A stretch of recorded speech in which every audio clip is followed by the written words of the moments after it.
Unas declaraciones el abogado del expresidente Alejandro Toledo, Heriberto Benítez. Aquí no hay novedad, no hay nada nuevo. ¿Qué es exactamente lo que nos dice? Estamos en presencia de Heriberto Benítez, abogado del expresidente Alejandro Toledo. Doctor Benítez, muy buenas noches, gracias por acompañarnos. Buenas noches, Cristian, gracias por la invitación. A ver, ¿por qué dice que no hay novedad? ¿No le parece, digamos, que como titula Hildebrand en sus 13, terminó de hundirlo Alejandro Toledo la declaración que va a dar el señor Joseph Mayman? Mire, yo he visto todas las publicaciones que han salido el fin de semana respecto al probable circuito de los movimientos bancarios o económicos de Joseph Mayman, y es lo mismo que se conocía de hace 4 años y que estaba en el expediente Coteva, porque además eso no puede cambiar, porque la manera como se transfiere el dinero, se crean las empresas, eso siempre va a estar inamovible. Entonces lo que están haciendo es repetir lo de Coteva y decir, Mayman diría que esto sería de Toledo. Entonces no hay nada, todo sigue igual. Mayman ha decidido someterse a una colaboración eficaz, es cierto. Ahora tiene la calidad de aspirante. Ya le variaron la prisión por una comparecencia para que pueda hablar.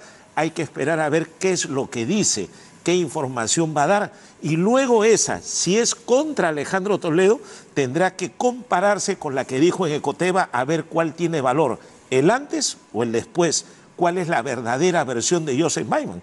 Porque no te olvides que él ya declaró ante un fiscal, ante un juez y ante la Comisión de Fiscalización del Congreso.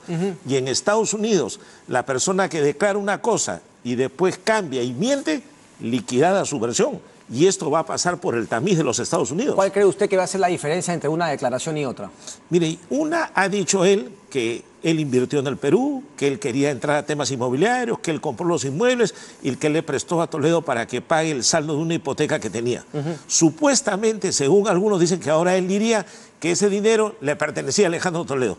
Si él intentara decir eso, primero tendría que probarlo. Habría que corroborarlo. Y segundo, tendría que decir por qué cambió de versión. Pero esa es la gran diferencia, pues, obviamente por una sencilla razón, porque no había finalmente la prueba de Jorge Barata, él creía que él iba a librar teniendo un tema de la justicia. Pero acá lo importante, doctor Benítez, es que él va a corroborar con documentos finalmente la ruta del dinero. Es que no se pierde la hilación. No es por eso que él está hablando. Es porque a él lo querían meter preso, le querían embargar sus cuentas y le querían quitar sus bienes. Entonces es una declaración interesada. Porque él lo hace para que no lo metan preso. Sí, entonces hay coacción. Pero, un momentito, pues, eso tienes que entender, Cristian. No hay ninguna coacción. Como que no, si lo quieren meter preso. Eso no es coacción. Eso no es coacción. Eso se llama la persecución legítima de un delito. No. Entonces, todo es coacción. Entonces, toda orden del Ministerio Público es coacción. No, es que acá primero, mira, en febrero, cuando van los fiscales a tomar la declaración a Mayman, Mayman dice, no voy a declarar, sin mandato de prisión.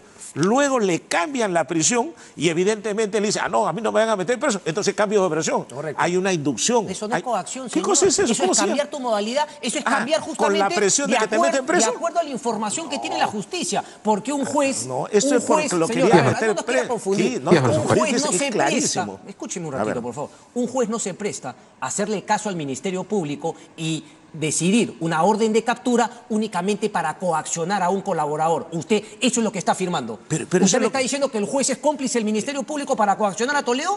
Dígamelo, por favor. Eso es lo que están haciendo. Dígame, por favor, hay coacción, hay inducción, hay presión, hay interferencia. Dígame, por favor, que para usted el Poder Judicial es cómplice del Ministerio Público para coaccionar al señor Mayman. Por supuesto. Sí, eso se está viendo. Usted acusa al Poder Judicial y al Ministerio Público de coaccionar al señor. Pero si eso se está viendo. No se está viendo, señor. Pero ¿cómo que no?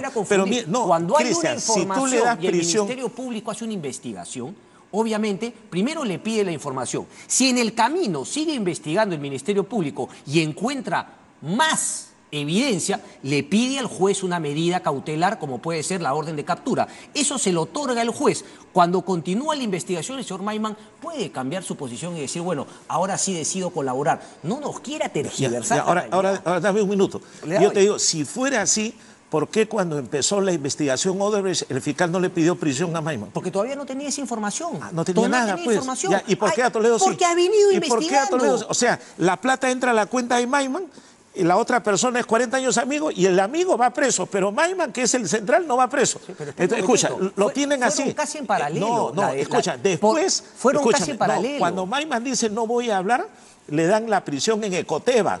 Y después dicen vamos a unirlo, lo ponen contra la pared y le dicen o hablas o te meto preso. ¿Y qué tiene que decir Maiman? Tráeme el lapicero para firmar. Pero eso es justamente... Esa es la inducción. Eso no es inducción, eso es esa es la labor del Ministerio Público. El Ministerio así Público se ha hecho mira, en Brasil, así se hace con la delación premiada. Mira, si tú lees el punto 6, no sé mira, acá hay un documento... Ahora, finalmente, es que eso de la inducción y de que lo están coaccionando es una mentira. Es que acá hay un documento que el fiscal le hace firmar a Maiman y en el punto 6 dice su derecho es que nadie lo coaccione ni lo presione y el Ministerio Público lo hace. ¿Cómo lo coacciona? O sea, usted me está diciendo que toda orden de captura contra un investigado es una coacción. O sea, yo te doy prisión. Es una coacción. No, primero tú dices que no declaras. Yo te doy prisión, te la cambio y te obligo a declarar. ¿Eso no es coacción? La prisión preventiva no es porque yo no declare, es porque han encontrado una serie de elementos más que me involucran dentro de un delito. Ninguno. ¿Cómo que si ninguno? Maiman no ha declarado. Las declaraciones, es que no son solamente declaraciones, señor, son las pruebas. ¿Cuáles? Las cuentas Si no hay en Londres, ninguna. las cuentas en Suiza, el traslado de la plata Ecoteva, las declaraciones de, ¿cómo se llama?, del señor Jorge Barata, se va sumando, porque usted nos quiere confundir con esa manera. El tema finalmente, Heriberto Benítez, es corroborar.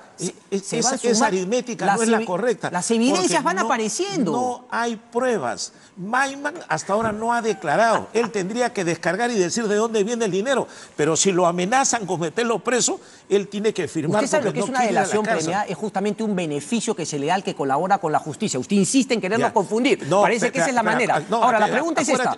¿Qué va a aparecer cuando aparezcan las pruebas? Pero acuérdate de una cosa. Una cosa es el derecho penal premial, cuando tú por primera vez vas a hablar y vas a dar información, y otra es cuando Maiman ya declaró y dio una versión y ahora la quiere cambiar. ¿Usted sabe cuántas veces el señor Marcelo Odebrecht negó que estaba metido en los temas de corrupción y en el pago de coimas en el Brasil y en todo el resto del mundo? ¿Usted sabe cuántas veces lo negó? ¿Pero qué tiene que ver ¿Usted sabe cuántas veces lo...? Le estoy explicando, si usted quiere confundir a la ciudadanía, yo le quiero aclarar para que usted no confunda. Eso no es coacción. Ahora, vamos al punto importante. Vamos al punto importante. ¿Pero cómo se llama que te quieran meter preso y te hagan cambiar de versión? Eso simplemente se llama... felicitación. No, eso cuando caminas con la justicia tiene herramientas y finalmente una persona siempre tiene la posibilidad de cambiar y acogerse a la colaboración eficaz. A cambio de corroborar. Vamos a las pruebas. Con esa caso de Marcelo Odebrecht. Con esa lógica, todos los condenados cambian de versión y salen libres. Seguramente. Entonces mañana sacamos de la cárcel a todos. Él no está condenado. No, pero digámosle a todos los presos, cambia tu versión y sales libre porque te vuelves colaborador eficaz. ¿Qué va a pasar cuando aparezcan las pruebas? Bueno, habrá que ver cuáles son pruebas. Pues. ¿A qué le llaman pruebas? Usted, por ejemplo, ¿a qué no le llamaría pruebas? Si es que finalmente él presenta el documento, ¿no?, de que efectivamente la plata llegó, hubo una conversación, un correo, mándame la plata. Cuando hayan esas pruebas, ¿qué va a decir Heriberto Benítez? Hay que ver si esos correos son ciertos, tiene que haber pericias, tiene que haber un debate pericial, tienes que aportar documentación, tienes que corroborarlo con otra información. Claro. Pero tienes que hacerlo. Claro, esas son las legalidades, es que justamente... Son derechos fundamentales, la persona tiene derecho a defenderse. Y eso es lo que no lo quieren dejar a Toledo. ¿Por qué? ¿Por qué? Porque sus apelaciones se las rechazan, sus habeas corpus lo rechazan de plano, lo quieren meter preso sin escucharlo. ¿Tú crees que eso es violar derechos fundamentales? ¿No te parece justo? ¿Y por qué eso? no brinda su declaración en Estados Unidos? Porque el fiscal no se la quiere tomar, el fiscal no lo quiere meter preso. No quiere que hable por videoconferencia. Le dice, primero preso y después habla. Y eso no se puede hacer con nadie. Y mira, el presidente del Poder Judicial ha hablado de acumular procesos. Yo le preguntaría a través de tu programa al doctor Dubeli Rodríguez, ¿por qué no sale y dice, me parece injusto que a Toledo lo quieran meter preso sin escucharlo? No es injusto. Si no lo han escuchado. Si no es injusto. ¿Y por qué no dice, me parece injusto? Me parece injusto que no le respeten su instancia plural y le rechacen su apelación. ¿Por qué no dice, me parece injusto que el habeas corpus lo rechacen de plano? Él no tiene que decir que es lo justo finalmente los jueces. Él da una recomendación que sea un tema finalmente de acumulación, como lo han dicho muchas cosas. ¿Y por qué no recomienda al otro? ¿Por qué tiene que recomendar esos temas? ¿Ves? ¿Por qué tiene que si no recomienda uno, no recomienda al otro. Le hacen una pregunta, él no adelanta opinión, y él dice una cosa formal, que para él, desde su punto de vista judicial, lo lógico sería la acumulación. Pero qué manera de querer confundir. Pero Cristian, el presidente del Poder Judicial insiste en el tema y se olvida de que hay una sentencia del Tribunal Constitucional que pone límite al derecho de opinión de los jueces y que no pueden coaccionar a los inferiores para quitarles imparcialidad. Yo te voy a dejar la sentencia, Cristian. Te la voy a dejar para que tú la leas con tiempo y te des cuenta de lo que está haciendo Dubeli Rodríguez. ¿Por qué cree usted, más allá de la teoría de la coacción, que Joseph Maiman estaría dispuesto ahora a declarar contra Alejandro Toledo? ¿Cómo? ¿Por qué va a hablar? Porque no quiere que lo metan preso, ni le embarguen sus cuentas, ni le quiten sus bienes. Él tiene negocios en todo el mundo. A él no le conviene que le embarguen las cuentas. Incluso, hasta donde yo tengo entendido, hasta en Nueva York Maiman tiene procesos judiciales por fraude denunciado por socios de él y tiene problemas en la bolsa de valores. Acá, un embargo, una quitada de propiedades y una prisión le afecta mundialmente. A él le conviene limpiar para seguir con sus negocios. Es un poco la es una declaración interesada, convenida, seguramente, que lo hace para obtener un beneficio y en contra de la ley, y eso no se puede aceptar. Es que ahí eso dice. Él lo hace para obtener un beneficio. Ahí coincidimos. Eso es justamente el tema premial. Pero eso no quiere decir que finalmente sea amenazado. Porque él está en Israel, finalmente podría quedarse, no se mueve de Israel, no se levanta ni un tipo de... No hay ningún problema. Él se queda finalmente en Israel para poder justamente... Pero le embargan sus cuentas. Aquí el Perú no ha planteado ninguna posibilidad de embargo. Ecoteva planteó. Sí, le para pidió Ecoteva. prisión. Esa la plata no es para él. Esa la plata no es Ecoteva. Pero son las cuentas a nombre de él en el mundo. No, es a nombre de él. A esas el Ministerio Público ni se le ocurrió tocarla, así que ese temor es infundado. ¿Tú crees que el Ministerio Público no le va a embargar las cuentas? No le va a pedir pago de reparación. No le va a embargar. O sea, usted hablando en el caso hipotético. ¿Qué manera de plantear los temas en el caso hipotético cuando le conviene y en lo real cuando es? Mi pregunta es esta. ¿Cuál es el argumento? Y le embarga bienes, ¿dónde queda esa resolución? Le embarga los bienes.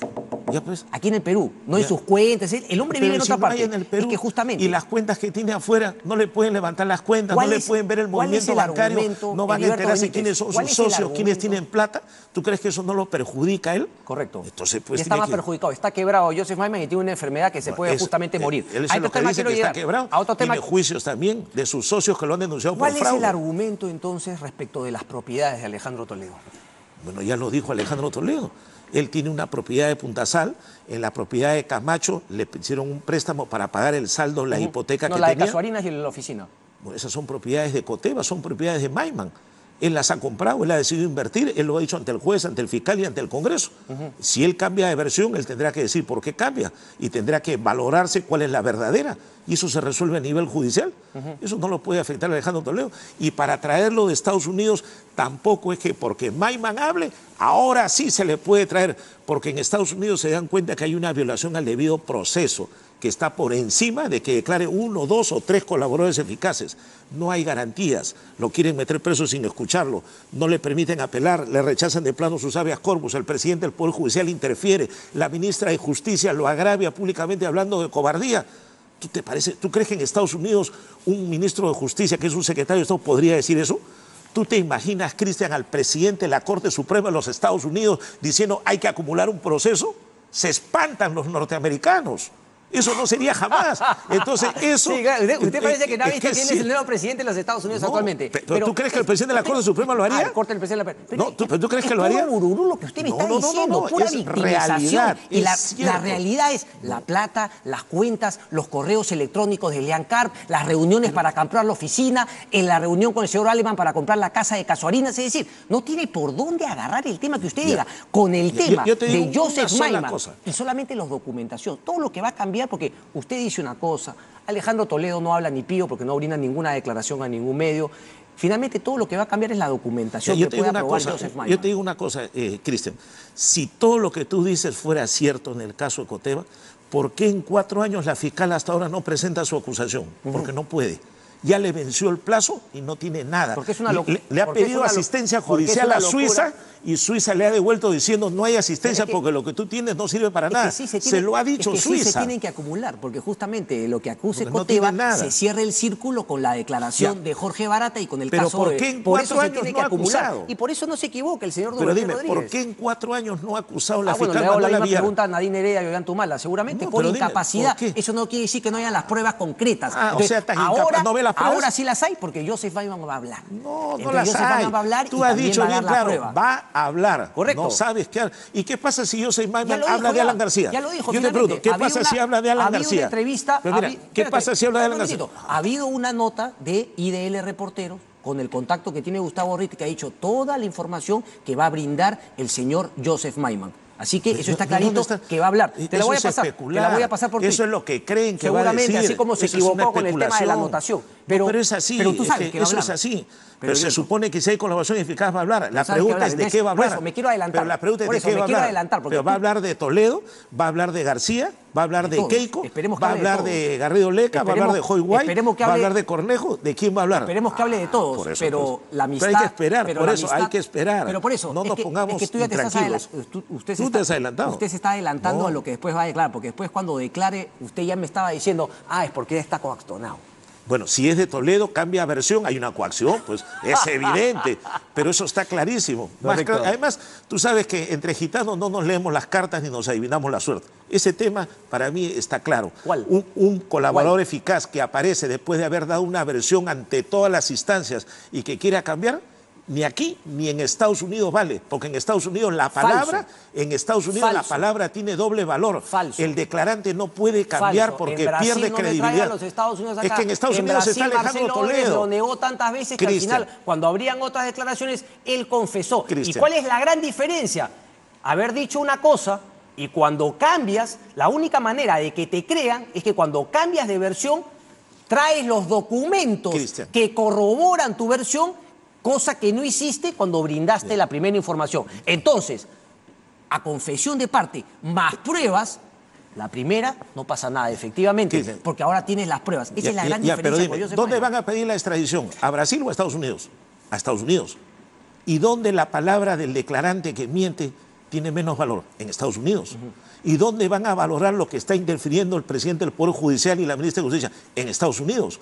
¿Dónde van a ver si a Toledo le violan los derechos fundamentales? En Estados Unidos. Y en Estados Unidos sí respetan los derechos fundamentales. Esa va a ser un poco entonces la estrategia de defensa, ¿no? Victimizar a Alejandro Toledo. No es victimizar, es buscar que se respeten los derechos humanos. Tratar de que finalmente en Estados Unidos levantar cualquier cosa mal que hagan en nuestro Perú, que desgraciadamente somos campeones en cometer errores, tanto el Ministerio Público, el Poder Judicial, el Ejecutivo, y a partir de ahí justamente tirar a las calendas griegas la situación de Alejandro Toledo para que nunca venga a responder a la justicia. ¿Tú no crees que en Estados Unidos están espantados con todo lo que ven acá?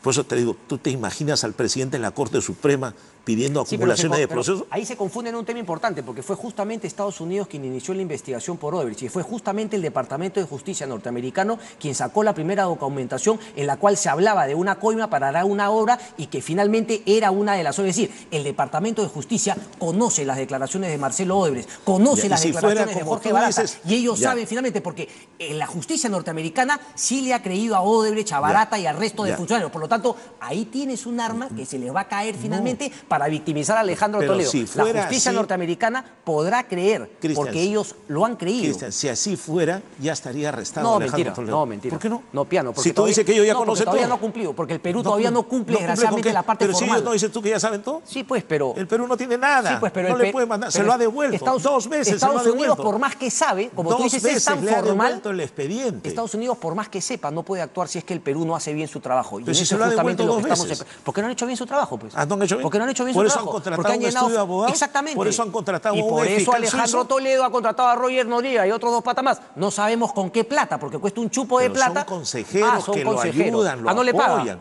Yo no entro en los temas personales. Usted, por ejemplo, todavía no me ha dicho quién le paga. Pero ¿por qué quieres entrar al tema? ¿Cómo que? Porque es un tema fundamental. Una persona acusada de 20 millones de dólares, más 10 de Camargo Correa de haber recibido coima, y nadie sabe cómo le paga a 2 abogados, cómo le paga a un estudio ex miembros del partido. Es desviar el tema. Desviar el tema, eso se llama transparencia. Eso se llama transparencia. Y tú no quieres transparentar. La SUNAT dirá cuánto se pagó, dónde se pagó, cómo se pagó. Dime con y quién andas y te diré quién eres, Heriberto Benítez. Cristian. Un placer como siempre. Muchas gracias. Hacemos una pausa y venimos.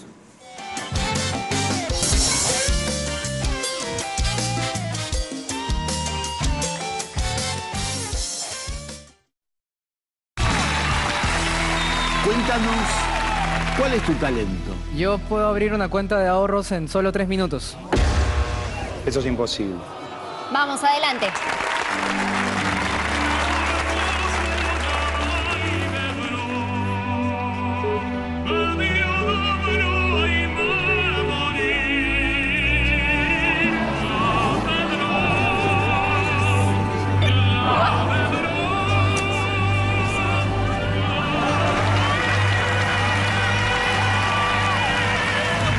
Ahora nuestros clientes tienen el talento de abrir una cuenta al instante, en 3 minutos, con la plataforma digital del BCP.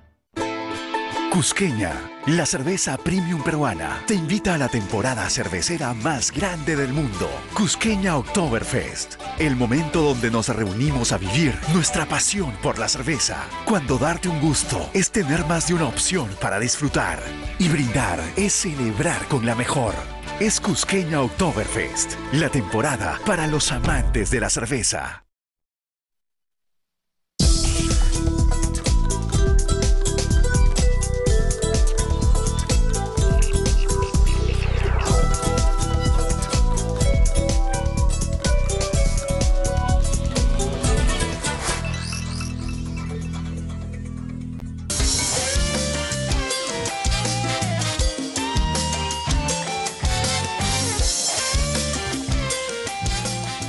Bien, amigos, sesionó la comisión Lavallato el día de hoy. Estuvo presente la exalcaldesa de Lima, Susana Villarán. Nos acompaña la presidenta justamente de ese grupo de trabajo, la congresista de Fuerza Popular, Rosa Bartra. Congresista, buenas noches, gracias por acompañarnos. Buenas noches, Cristian.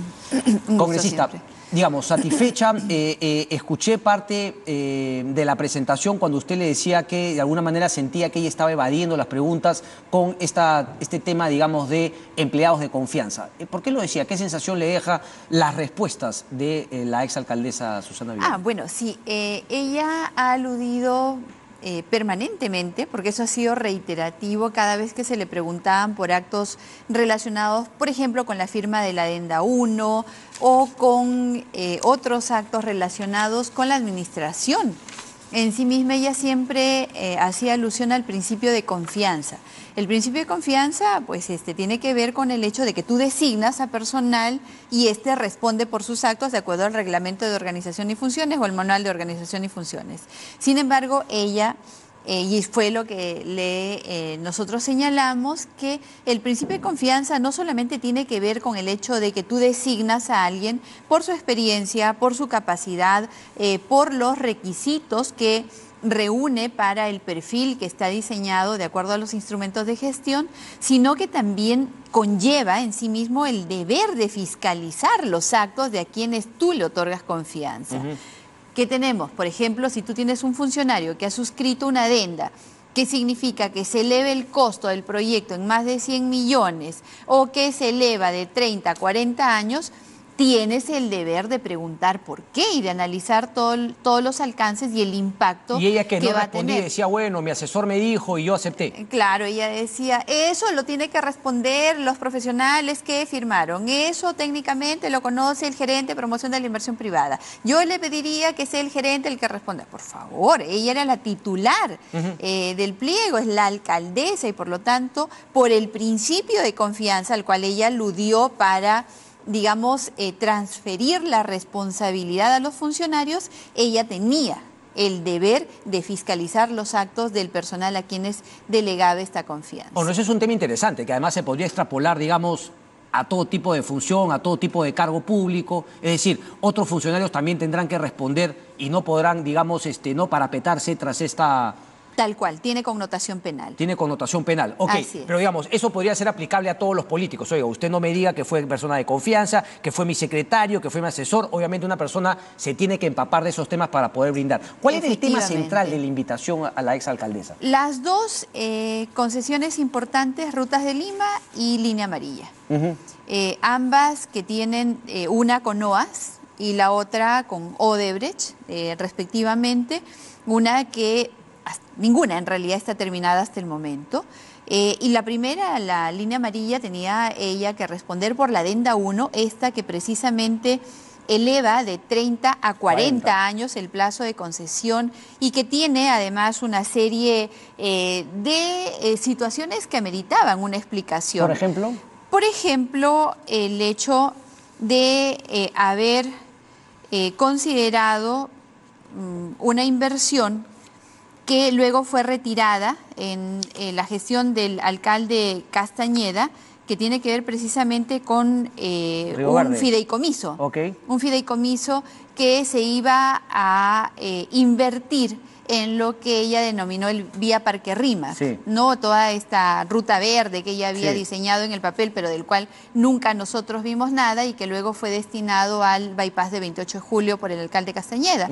Digamos que nos explique eso, que nos explique realmente qué es lo que pasó, cómo es que este proyecto fue vendido por 1.500 millones cuando en realidad la empresa prácticamente ha hecho una inversión muchísimo menor.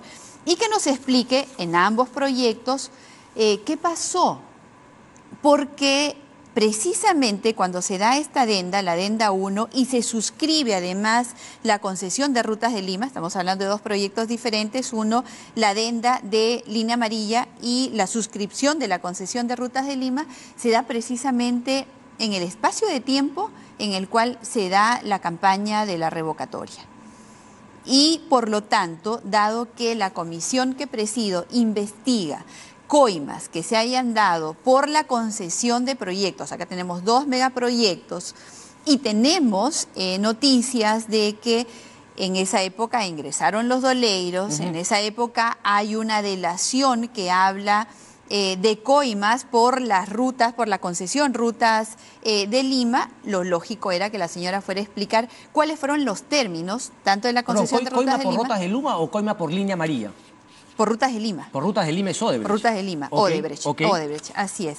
Entonces, nosotros queríamos que nos explicara también qué es lo que pasó durante ese tiempo, por qué se dieron estos cambios, por qué se dio esta concesión en términos aparentemente desfavorables para la ciudad y muy favorables para la empresa. ¿Y yo debo explicarlo o no? No, lamentablemente, porque incluso cuando se le preguntó por el tema del financiamiento de la campaña... De la revocatoria. Nunca recordó nada. La señora Susana Villarán le dio una amnesia selectiva terrible. No recordaba, por ejemplo, quién le pagó a Fabre. No recordaba si se le pagó en efectivo, si se le pagó vía transferencia, si se le hizo un cheque. No recordaba quién estuvo al frente de la recaudación. Que, digamos, ella depositó su confianza para el manejo de la campaña de la revocatoria. Recordaba. Tampoco recordaba la persona que se cargó de eso. Tampoco. Ella no sabe quién estuvo al frente. Habla de colectivos, habla de grupo de ciudadanos, hasta habló de alcaldes latinoamericanos que la respaldaron, pero nunca habló del tema en decir la persona Juana, Chana no recuerda. Correcto, ella no recuerda. Pero a ver, creo perdón, sí. Y hay algo allí también que nos llamó mucho la atención que tiene que ver con los montos, porque si bien es cierto, en el 2012 no estaba previsto que en este tipo de campañas de la revocatoria se informara a la OMPE en detalle, como sí ocurre en las campañas para elecciones regionales o para elecciones nacionales. Sí, en este momento para nosotros es imperativo requerirle todos los montos que se hayan invertido en esta campaña, porque precisamente pueden estar vinculados con coimas que hayan sido entregadas en ese periodo de tiempo. En ese sentido se le ha pedido a la señora que nos explique en detalle, porque hay cosas que llaman la atención. Para quienes conocen los montos que significa una campaña y significa, por ejemplo, cuánto cuesta un panel, sorprende que toda la inversión en los paneles que en esa época fueron muchísimo, 100.000 soles, un poco menos, un poquito, 106.000 soles.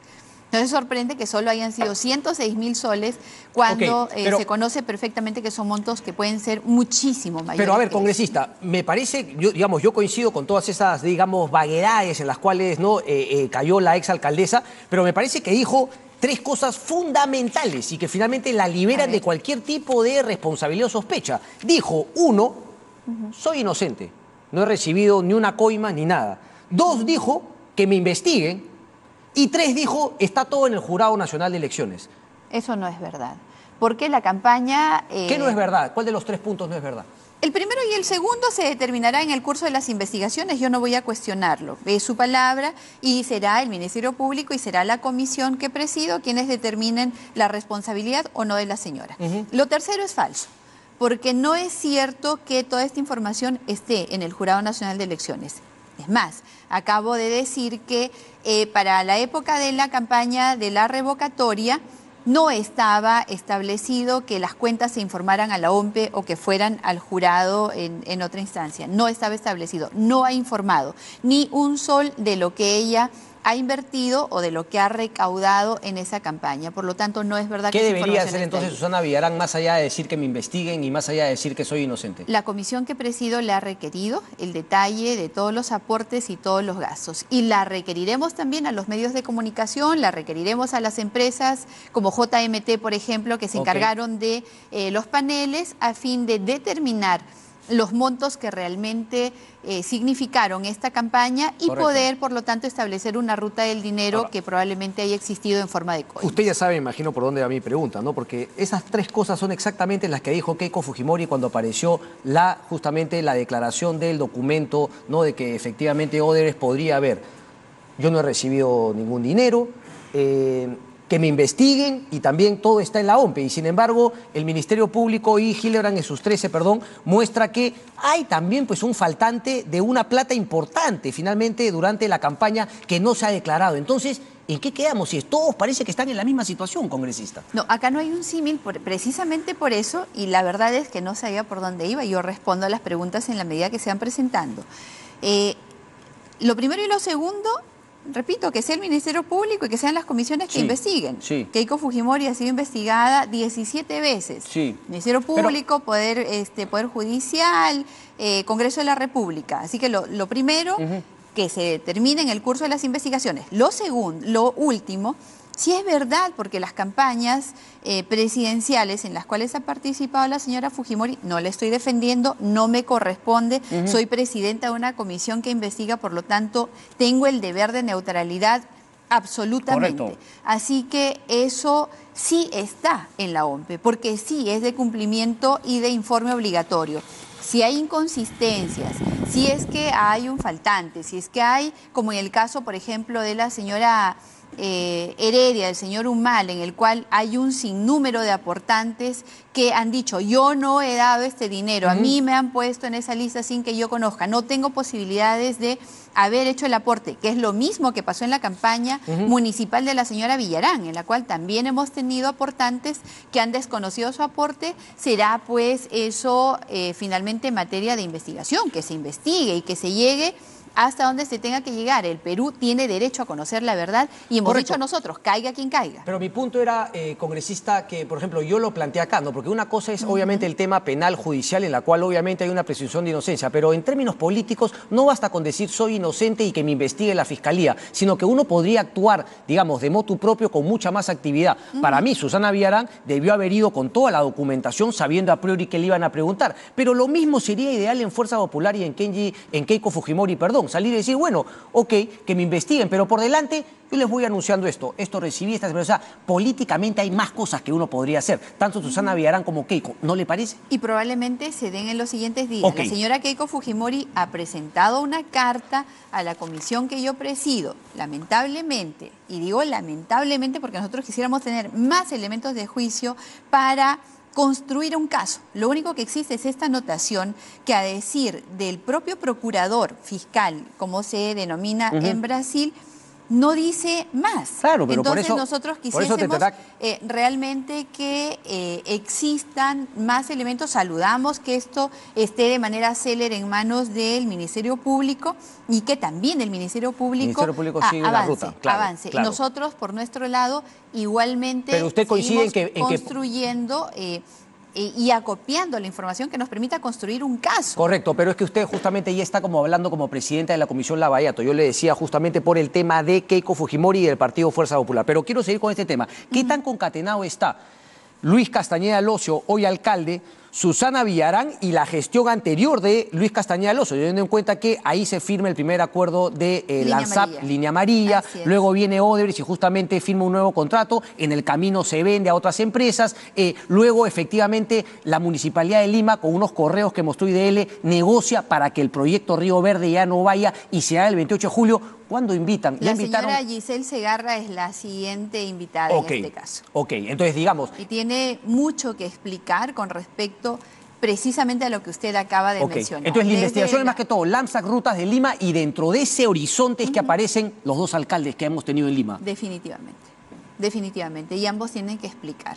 Ambos tienen que explicar qué es lo que pasó, porque finalmente ese peaje que se paga todos los días en obras inconclusas y con un horizonte de 40 años en el cual ellos van a obtener ganancias de 12.000 millones de soles, 12.000 millones de soles, creo que nadie va a soportar que no se deje de descubrir la verdad y de quienes están perjudicándonos a todos, porque acá no es un tema solamente aislado, todos los días nos tocan el bolsillo en los peajes. Ahora, si probásemos corrupción, sería muy factible poder renegociar finalmente esos contratos y que no sean tan lesivos para los intereses del país. Nosotros esperamos que también dentro del encargo que tenemos como comisión, construir un marco normativo que nos permita hacer correcciones, que estos blindajes jurídicos que haya determinados contratos, cuando se trate de hechos probados de corrupción, puedan ser renegociados. Pero usted es consciente, por ejemplo, que en Rutas de Lima ya ni siquiera Odebrecht prácticamente ya no toca pito y ahora es una empresa Brookfield que además va a empezar ya justamente a reclamar para cobrarle a la Municipalidad de Lima el tema del dinero de peaje de Chillón. ¿No han pensado también, digamos, no por el tema de corrupción, sino por lo que viene para adelante, invitar a estas... Porque Vinci, también creo que es una italiano-francesa, ha comprado justamente el AMSAC también. Entonces, parece que todas las empresas que firmaron unos contratos espectaculares con unos ingresos asegurados en el futuro de plata, todo el mundo vendió. No sabemos por qué. La concesión es un negocio que no tiene pierde. Pero ¿cómo pueden haber vendido un negocio que era tan redondo? ¿De cuándo acá se les ocurre vender? Ah, pues ahí está, ¿no? Ahí está. ¿Cómo me salgo del proceso y tengo un tercero de buena fe que adquiere todo este negocio? Y definitivamente sí, hay mucho por trabajar. ¿Usted cree que todos han sido de buena fe? De buena fe. Ok, me gusta esa buena fe. De buena fe. Una última pregunta. Porque además Brookfield, el congresista García Belaúnde ya le tiene una denominación fondos sucios, dice siempre. Sí, pero yo no creo que sea... Yo he estado investigando... Está relacionado con Odebrecht, ¿no? Yo he estado investigando ese tema y la verdad no me ha quedado claro si es fondo sucio o no. Lo que queda claro es que el sucio... a confesión de parte es Odebrecht y muchas empresas brasileras y seguramente sus socias también aquí en Lima, y habría que investigar mucho más, y si es que todo el mundo está seguro de que no ha cometido ninguna falta, tendría que no tener ningún problema en salir a medios de comunicación, al Congreso o a donde se pueda, a finalmente aclarar que no tienen ninguna responsabilidad. Pero aquí estamos en el país de que yo no sé, yo no salgo, yo soy cauto, y la verdad eso se presta para todo tipo de interpretación. Sí, y que también respondan los consorciados peruanos, ¿no? A eso Graña y vamos. Montero. Una última, JJ Camet, Obraíza. ¿Usted está siguiendo el programa? Aquí estamos con el Club de los 30. Sí, claro. Yo siempre estoy a las 11 de la noche acá porque es bastante importante. Y es que en realidad, y esto no es en realidad un halago innecesario, creo que definitivamente hace falta prensa seria, hace falta prensa independiente, hace falta quien haga investigación. Hemos dicho nosotros menos opinión y más información en algún momento, y realmente hace falta. Sigamos con los Panamericanos, sigamos trabajando con lo de Talara, hace falta que alguien diga la verdad en este país. Con esta termino. Usted coincide, ayer el señor Urbiola en el programa Cuarto Poder dijo que finalmente el nuevo magistrado del TC no podía votar, no podía fallar respecto al tema del transfugismo. ¿Usted coincide con eso? ¿Cree que es así? A mí me sorprende la filtración sí, a mí también, eso se tiene que investigar. Lo de Violeta, lo que hubo con IDL y las declaraciones del ex magistrado Yaur Viola, porque me parece que lo que están buscando es hacer una presión para que ese fallo no se cambie. Innecesario, nosotros somos institucionalistas, vamos a respetar lo que haya que respetar. La Constitución, es nuestra Carta Magna, respetando sí los fueros, respetando la independencia de poderes. Buen punto, qué bueno saber eso, internas. Que ustedes van a respetar, porque también el Tribunal Constitucional, si quiere mantener su respeto, también tendrá que investigar y llegar a una conclusión con la sanción correspondiente de quien hizo la filtración. Y no filtrar para hacer presión innecesaria. Congresista, un placer como siempre. Muchas gracias. Hacemos una pausa y regresamos. Juan Pari, Estado corrupto, Lavallato en Perú, los megaproyectos del caso Lavallato en Perú. Empieza el gasoducto, la línea, justamente la línea amarilla. ¿Cuál está? Línea 1 del metro y, cómo no, la primera, se las digo cuando venga, bueno, Ilsa Sur, pues papá, ¿cómo va a faltar esa? Regresamos.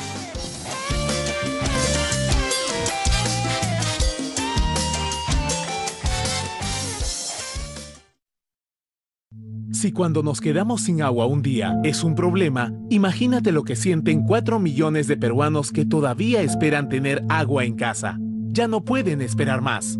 Para darles agua, el gobierno está construyendo muchas obras y ha creado el programa Agua Segura. Pero tú que ya tienes, también tienes que mojarte. Necesitamos que pagues tu recibo y que cuides el agua. Acorta un minuto tu ducha. Cierra el caño mientras te lavas los dientes. Arregla esa tubería que gotea hace meses. Eso hace la diferencia. Para que todos tengamos agua, todos tenemos que mojarnos. Gobierno del Perú, trabajando para todos los peruanos. Hola, soy mamá y también nutricionista. Como mamá, quiero potenciar el desarrollo mental de mi hijo y también su crecimiento. Como nutricionista sé que en el Perú se consumen menos alimentos como omega 3 y 6 que en los países desarrollados. Por eso sé que el balance entre desarrollo mental y físico es Gloria Infant. Tiene el doble de omega 3 y 6, DHA y más de 20 nutrientes. Avalado por la Sociedad Peruana de Nutrición. Gloria Infant. Balance entre desarrollo físico y mental. Gloria sabe de nutrición. Pídela en farmacias y supermercados. Cuéntanos, ¿cuál es tu talento? Yo puedo abrir una cuenta de ahorros en solo 3 minutos. Eso es imposible. Vamos, adelante.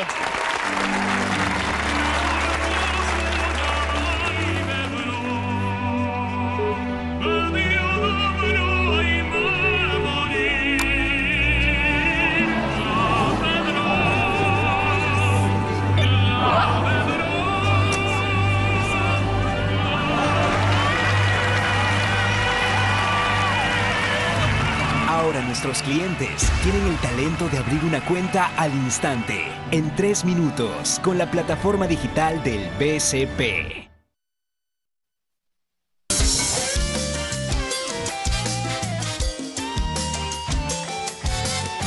Bien, amigos, está con nosotros el ex congresista Juan Pari, quien justamente presidió la comisión Lavallato en el Congreso anterior. Juan Pari, muy buenas noches, gracias por acompañarnos. Buenas noches. A ver, señor Pari, a ver, hay un tema, vamos directo a la yugular.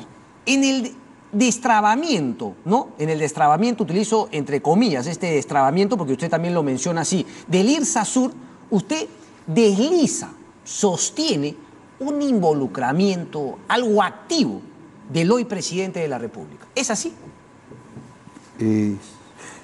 Claro, o sea, cuando... ¿Quién exonera el SNIP en el caso de IRSA? Bueno, no firma el dispositivo legal, pero el tema fue tratado en Proinversión. Sí. Y la recomendación concreta de Proinversión es de que el Ministerio de Transportes trabaje una propuesta para exonerar del SNIP todo lo que implica la interoceánica. Entonces, imagínese un ministro de Transportes que le va a contradecir a un ministro de Economía que es el que controla, es el que vigila los recursos del Estado. Hay un actuar directo, no hay que ver solamente quién firmó, si firmó Sota Nadal o no, y que el actual mandatario haya viajado al extranjero para no firmarlo. Ese no es el problema, es de dónde nace el problema. A ver, yo quisiera un poco, a ver, usted corríjame de acuerdo a lo que he leído el libro, ¿no? Presidencia de la República, Alejandro Toledo, con un afán, pero casi enfermizo, de sacar adelante este proyecto. Luego, obviamente, está el Ejecutivo Gobierno, bueno, lo mismo. Luego está la PCM y el MEF. Ahí es donde aparece Pedro Pablo Kuczynski. Pedro Pablo Kuczynski, hoy presidente, también maneja Proinversión, porque obviamente el MEF también era Proinversión. Aparece también René Cornejo, el Ministerio de Transportes y Comunicaciones, que no le letra que decir efectivamente sí, pero ahí aparece la Contraloría. Y la Contraloría hace una observación. ¿Cómo todo arriba lo mencionado se encarga finalmente de tumbarse lo que la Contraloría había observado? Mira, hay un cable, que es bien curioso, hay un cable de la embajada brasileña, donde comentan de que el señor Toledo ya había encargado al premier para ver 23 de la Feria del Rastrillo, a beneficio de los hogares. El ministro hogares. de Economía, Ocusis, que es el nombre muy concreto, así está escrito en el cable, de que se cargue de ver el tema con Contraloría. Eso está claro ahí, escrito en ese cable. En todo caso, los actores de ese entonces tendrán que explicar. Presidente insta al titular de MEF a responder a un órgano fiscalizador peruano. Ontem mesmo en Tarapoto dice: yo mismo en Tarapoto escuché conversación telefónica en Toledo, brindaba instrucciones a Pedro Pablo Kuczynski a satisfacer inmediatamente las consultas de la Contraloría. Esto no habla de algo irregular. ¿Qué es lo que a usted le dice finalmente? O sea, esto no prueba. ¿Qué es lo que sí prueba para usted? Una actividad constante, o sea... Bueno, la famosa sesión que se realizó en el mes de agosto, antes de de firmarse el contrato. Esa sesión, que es una sesión totalmente apurada para poder subsanar la observación de Contraloría, que en 18 minutos se trata de superar esa observación y curiosamente dice que se discutió profundamente las observaciones de Contraloría en 18 minutos, ese es un caso. Y el otro es cómo es que se saca un dispositivo en febrero del 2006 para un dispositivo totalmente que va contra la Constitución, porque va con nombre propio, que es retroactivo, que sale con nombre propio para poder favorecer a las empresas, a las empresas que tenían problemas con el Estado. Eso está clarísimo en la norma y está clarísimo en la forma en que se armó ese dispositivo legal, la forma en que se aprobó en menos de 24 horas. En menos de 24 horas se discutió en el Congreso exonerándole cualquier trámite de comisión, y que está totalmente prohibido una exoneración de trámite de comisión a la Comisión Permanente, porque la Comisión Permanente asume los encargos que la ley 28670. Claro. Los encargos que le da el Pleno. Díaz. Así es. Gilberto Díaz Peralta. Ya, entonces, pero ahí Gilberto Díaz Peralta fue el instrumento.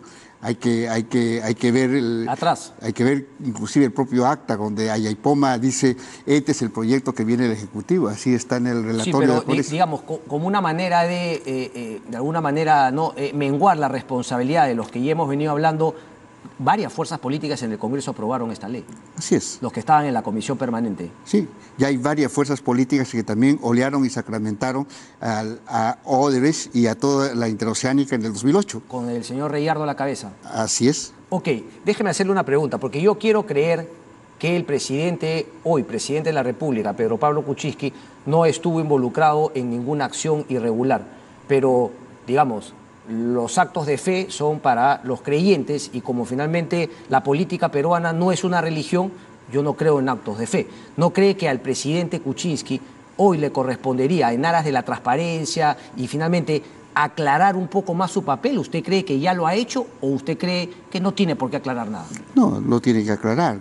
Si los temas y los hechos están dados, creo que por bien del país. Juan Cheput y el propio presidente dijo anteriormente, Fernando Zavala, lo aclarará en su momento. Y hasta ahora, claro, nos pasó el tema de las lluvias, ¿no?, durante el verano y hasta ahora absolutamente nada. Lo tiene que aclarar. Y creo que es parte de su responsabilidad y por bien del país, porque los hechos están, y esos hechos tienen que ser aclarados en su respectivo momento, pues, si no, ¿qué cosa? ¿Quiere que pase, que pase los temas a situaciones mayores y eso sería sumamente peligroso para el país? Sería lamentable. Quiero pasar de IRSA a los otros casos, porque aquí se tocan, como dije, se empieza con IRSA Sur, luego se va a la línea 1 del metro, también está justamente el AMSAC y también el gasoducto del sur. Sí. Pero hay un tema del IRSA que yo creo que sí es importante subrayar, y ya que estuvo la actual presidenta de la Comisión de Lavallato, son más de 4.300 millones a la cual hasta diciembre de 2015 se había ya ejecutado para todo lo que es la interoceánica.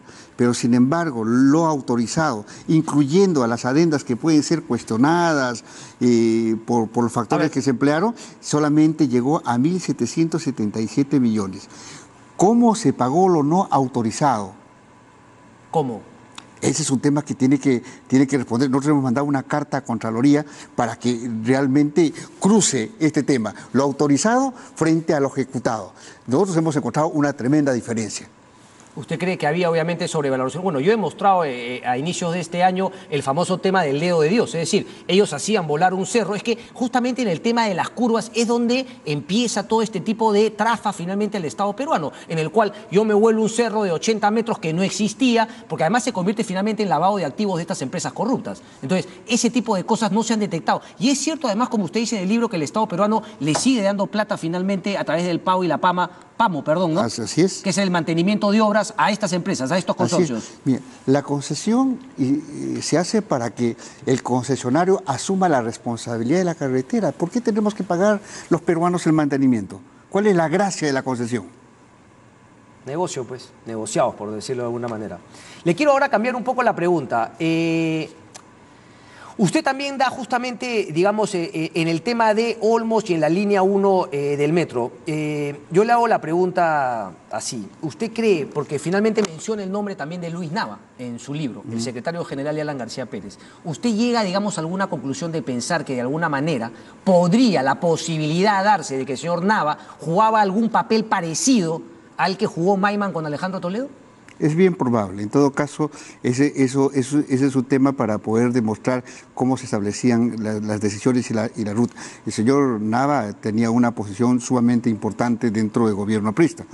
Pero más allá de Nava es ver la propia acción del presidente de ese entonces. ¿A qué se refiere? Claro, por ejemplo, el tema del metro y la participación y la forma en que se hizo el pase de la municipalidad al Ministerio de Transporte es sumamente curioso, después de un viaje al Cusco, y que puede ser normal, pero sin embargo hacer un consejo de ministros, aprobar ese pase y al día siguiente tener una reunión entre el Ministerio de Transportes y la municipalidad como si no hubiese existido ese acuerdo, es sumamente sospechoso, porque se ocultó ese acuerdo para poder tratar un tema diferente de cooperación y colaboración entre ambas entidades. Hay dos actas y hay que ver y comparar las dos actas. Ese es un tema, por ejemplo, que hasta ahora no se explica. Ahora, usted también, digamos, en cada uno de los casos que revisa, digamos, hace énfasis en cómo se iba cocinando una legislación favorable a poder justamente sacar estos negociados adelante. En este caso, ¿cómo se hacía? Así decir, digamos, ¿todo el resto de fuerzas políticas en el Congreso las tonteaban o cómo es que finalmente también sacaban un visto bueno del Congreso sin que el Congreso se dé cuenta o cómo se hacían? Bien, cuando vemos el tema de los aportes de campaña, vemos curiosamente el aporte casi a todo el sistema político. Sí. A los que están en una situación preferente, sí, y a los que están y posiblemente salgan en oposición. Para eso. Claro, o sea, controlas al gobierno y a la oposición. Controlas al gobierno y a la oposición. Al final en el Congreso saca la legislación que tú necesitas para hacer tus negocios. Sí, y los señores apristas reclamaban, pero nosotros no estábamos en una situación preferente, estábamos coleros en las encuestas. También necesitaban y jugaron el rol para poder tapar los rastros, y lo hicieron muy bien. Aquí hemos tocado la posibilidad de que exista un club de constructoras que incluía a las brasileras, a sus pares peruanas y a otras nacionalidades. ¿Usted investigó algo al respecto? ¿Tiene, digamos, alguna posición? ¿Cree que es factible que haya existido ese club o que exista? Bueno, ya las confesiones y por parte de las empresas que participaron en este cártel, porque es un cártel dirigido por Odebrecht, sí, no es solamente Odebrecht, es un conjunto de empresas que se distribuían el mercado.